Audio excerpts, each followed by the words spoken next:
ડીસાના વિદ્યાર્થી પર સાયબર હુમલો, લાખોની ઠગાઈ, પણ સાયબર પોલીસે ફ્રોડનો પર્દાફાશ કર્યો।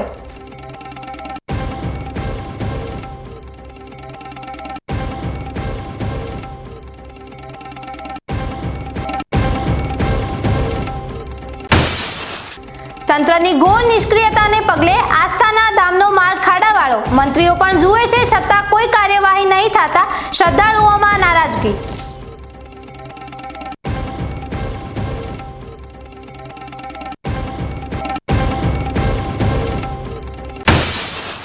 વિશ્વ રક્તદાતા દિવસે ધાનેરાના રક્તવીરોને બીકે ન્યૂઝ ચેનલની સલામ।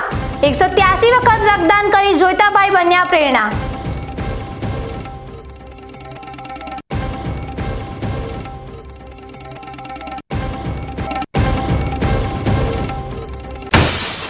ડીસા પાંજરાપોળ ખાતે પૂર્વ મુખ્યમંત્રી વિજય રૂપાણીને શ્રદ્ધાંજલિ, જીવદયાના હિમાયતીને અનોખી વિદાય।